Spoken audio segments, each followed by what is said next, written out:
पश्चिम बंगाल यानी कोलकाता यानी ममता बनर्जी की सरकार। जी हाँ, हम आपको मां काली के इस अवसर पर तारापीठ पश्चिम बंगाल के बीरभूम जिले में स्थित है यह तारापीठ, जहां की जानकारी आपको देने जा रहे हैं। अनुभवी आंखें न्यूज़ टीम ने तारापीठ का दर्शन किया और वहां से जुड़ी हुई कुछ जरूरी मान्यताओं को जानकार के आपके पास पहुंचा रहे हैं। तारापीठ के बारे में अनेक किंवदंतियां हैं और अनेक कहानियां हैं, लेकिन हम उन्हीं कहानियों को बताएंगे जो हमें खुद महसूस हुआ। यह धार्मिक महत्व से बहुत प्रसिद्ध है। डिस्कवरी ने भी दक्षिणेश्वर काली के नाम पर तारापीठ के बारे में भी बहुत कुछ बताया है, यानी विश्व में भी तारापीठ के बारे में बताया गया है। 51 शक्तिपीठों में से 5 शक्तिपीठ बीरभूम जिले में है: बकुरेश्वर, नारहाटी, बंदेश्वरी, फुलोरा देवी और तारापीठ। तारापीठ यहाँ का सबसे प्रमुख धार्मिक तीर्थ है। आपको बताया गया जो तारापीठ मंदिर से 2 किलोमीटर की दूरी पे कहते हैं कि वामखेमा माँ के तारा मंदिर के सामने महाशमशान में तारा देवी के दर्शन हुए थे। कहते हैं कि शमशान भूमि में एक पेड़ के नीचे माँ तारा का जन्म हुआ और वहीं से उसे निकालकर स्थापित किया गया है। शमशान भूमि में माँ तारापीठ है। पंडितों का कहना है कि अगर किसी के घर में मृत्यु होती है तो कंधों पर उसकी लाश लेकर माँ तारापीठ के द्वार पर लेकर आते हैं और उसके बाद उसे जलाया जाता है। मंदिर में माँ काली की मूर्ति की पूजा और माँ तारा के रूप में उसकी आराधना की जाती है। बेहद इतिहास है इनका लंबा। आपको बता दें कि तारापीठ राजा दशरथ के कुल पुरोहित वशिष्ठ मुनि के सिद्धासन और मां तारा का अधिष्ठान भी जगह है, इसलिए यह हिंदुओं का महातीर्थ भी कहलाता है। सुदर्शन चक्र से छिन्न भिन्न होकर देवी सती की आंख की पुतली, बीच का तारा यानी आंख का तारा, आप बच्चों को भी कहते होंगे ये आंख का तारा है, तो यह तारा मतलब आंख का तारा।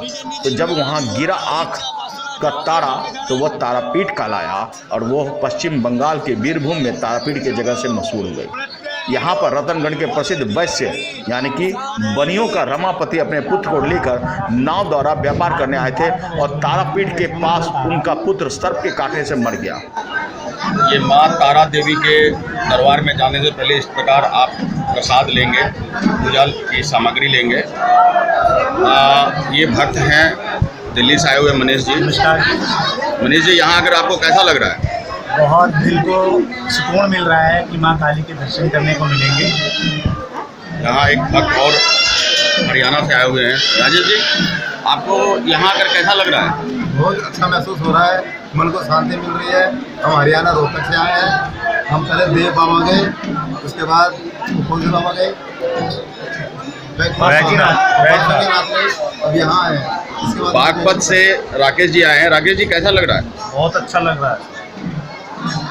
किस दरबार में हैं आप? माँ काली, माँ काली के दरबार में है, तारा देवी के तारापीठ। तारापीठ बेहद महत्वपूर्ण और आस्था का केंद्र है यह। बड़े भाग्य से लोग यहाँ पहुँचते हैं। तो हम सब अगर यहाँ पहुँचे हुए हैं तो निश्चित मानिए कि कहीं ना कहीं इस पुण्य के लिए और हम सब की जो श्रद्धा है वह माँ के प्रति अटूट है, जो उन्होंने अपने दरबार तक हम लोगों को आने दी। जय माँ काली। जय माँ काली। जय माँ तारापीठ। आप अपने घर में जब, जी हाँ मैं पुनः कह रहा हूँ, आप अपने घर में जब आप पूजा करवाते हैं, अर्चना करवाते हैं, सत्यनारायण भगवान की पूजन करते हैं, तो यह कहानी आपने सुना होगा। तो उसी जगह को तारापीठ कहा जा रहा है।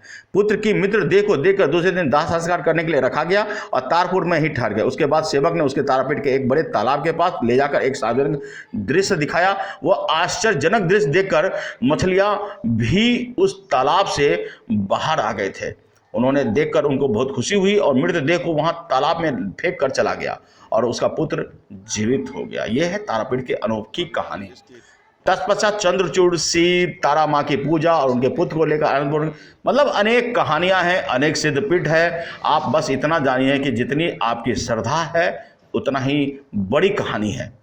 वामचरण, जी हाँ, कलयुग और उसके बाद जितने विष्णु के अवतार हुए हैं उसमें वामचरण धीरे धीरे बड़े होने लगे। वो वामचरण और 11 वर्ष के थे तो उनका भाई केवल 5 वर्ष का था और उनके बड़ी भारी मुसीबत तब आई जब सर्वानंद जी बीमार पड़ गए।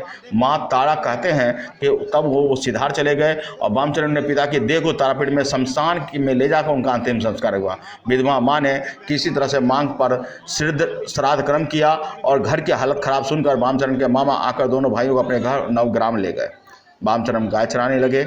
गाय के घास काट कर लाते और झूठा पेट पालते। एक दिन रामचंद्र के हाशिए से घास काटते हुए वामचरण की उंगली कट गई। गाय खेत में जाकर फसल खाने लगी। खेत के मालिक ने मामा को शिकायत दी। मामा ने वामखयारा को छड़ी से बहुत मारा। तब वामचरण भगवान के शरण में गए। यहाँ भी एक अद्भुत कहानी है। समझिए इस श्राद्ध को, समझिए इस श्रद्धा को। मैं आपको बता दूं कि इन श्रद्धा को समझने के बाद ही आप इस बात को समझ पाएंगे कि क्या है असली कहानी और क्या है इसकी पूरी कहानी। उसके पश्चात मां तारा का कृपा हुआ। जी हां, वामखेड़ा एक अघोरी तांत्रिक सिद्ध पुरुष बन गए। तारापीठ से दूर 2 किलोमीटर के स्थित अटला गांव में 1244 ईस्वी में फाल्गुन महीने के शिव चतुर्दशी के दिन वामखेड़ा का जन्म हुआ था और उसके पिता का सर्वानंद चट्टोपाध्याय था। माताजी का नाम राजकुमारी थी और बचपन में नाम वामचरण था। छोटे भाई का नाम रामचरण था। 4 बहनें थी, 1 बहन लड़का था और उसके साथ ही रहता था पूरा परिवार का 9 सदस्य। घर में खाने पीने की चीज़ें भी थी लेकिन अभाव रहता था। माता पिता बहुत धार्मिक थे, भजन कीर्तन करते थे। पास में ही एक जामुन का पेड़ भी था। जामुन से माँ तारा का प्रसाद लाते थे और माँ तारा को जामुन भी खिला देते थे। यही तो है प्रेम भक्तों का। जी हाँ, भगवान के प्रति प्रेम। कहते हैं कि वामचरण धीरे धीरे बड़े होने लगे और 11 वर्ष की उम्र में उसने भाई 5 वर्ष का था जब, तो वो ज़्यादा बड़े हो गए और ऊपर बड़ी भारी मुसीबत आई। सर्वानंद बहुत बीमार हो गए। माँ तारा ने उसको स्वर्ग सिधार दिया। वामचरण ने पिता की देह को तारापीठ के शमशान में ले जाकर अंतिम संस्कार कर दिया। विधवा माँ ने किसी तरह मांग का श्राद्ध कर दिया और घर की हालत खराब सुनकर वामचरण ने मामा के आकर दोनों भाई को अपने नवग्राम में ले गए। वामचरण गाय चराने लगे। रामचरण गाय के घास को काट कर लाते थे और ये मैंने आपको पहले ही बता दिया है। उसके बाद क्या हुआ? तत्पश्चात वामचरण भागकर अपनी माँ के पास अल्लाह गाँव गए। उधर रामचरण को एक साधु गाना सिखाने लगे थे और इस तरह से उनकी जीवन यापन होने लगा। वामखेड़ा उस समय आग में कूद गए।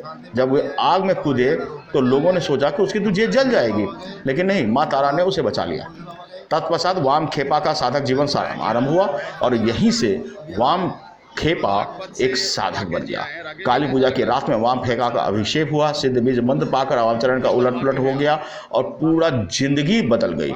18 वर्ष के अल्पायु में विश्वास के बल पर वामखेड़ा की सिद्धि प्राप्त हुई और संसार में वो पूजनीय होने लगे। आपको बता दें कि वामखेड़ा की माता के स्वर्ग के बाद द्वारका नदी में बाढ़ आई हुई थी, किंतु वामखेड़ा तारा माँ के कहते हुए नदी में कूद गए। नदी के किनारे पहुंचकर माता के मृत शरीर की अपनी पीठ पर रखकर पानी में कूद पड़े और महाशमशान में लाकर माता के सामने उनका श्राद्ध संस्कार किया गया। तभी आकाश में घने बादल छा गए। वामखेड़ा ने माँ तारा को याद कर लकड़ी को लेकर आग लगाई और मूसलाधार बारिश हुई, परंतु अंदर एक बूंद भी उस सब सैया पर नहीं गिरा और उनकी माँ का संस्कार हुआ। वामखेड़ा को देखने के बाद लगता था कि यह एक कठोर है, लेकिन उनका हृदय बहुत पवित्र था। अपने भक्तों के अनुरोध पर असाध्य रोगों को ठीक कर दिया करता था और यही थी उनकी चमत्कारिक शक्ति। माता तारा ने उनके जीवन को सुधार दिया। महाशमशान में तारा देवी का पाद मंदिर है। तारापीठ की यह मशहूर जगह है कि यहाँ आकर लोग अपनी मनोकामना पूर्ण करते हैं। तारापीठ में आपकी मनोकामना पूर्ण होती है। शमशान में बड़े से बड़े साधु समांतों की समाधियाँ भी है और कई समाधि मंदिर भी है। फिर भी साधु कुटी बनाकर शमशान में ही रहते हैं क्योंकि मुर्दे भी यहीं जलाए जाते हैं और माता ने यहीं जन्म लिया, यहीं प्रकट हुई है। इसलिए शमशान भूमि के इस तारापीठ की अनुपंपा और अनुकंपा बेहद मशहूर है। आपको बता दें कि ये कहानी जितनी बताई जाए कम है। आपको बता दें कि जिस तारापीठ के शहर में अगर किसी की मौत होती है तो सबको कंधे पर लाकर वहाँ रखा जाता है मंदिर पे और फिर जलाई जाती है। ये भी तो एक अनुकंपा ही तो है। तो आप आइए, जी हाँ, बंगाल के इस तारापीठ में आइए और माता के दर्शन कीजिए, अनोखी अनूठी प्रभा को और मनोकामना पूर्ण कीजिए। बोलिए प्रेम से माँ तारा देवी की जय।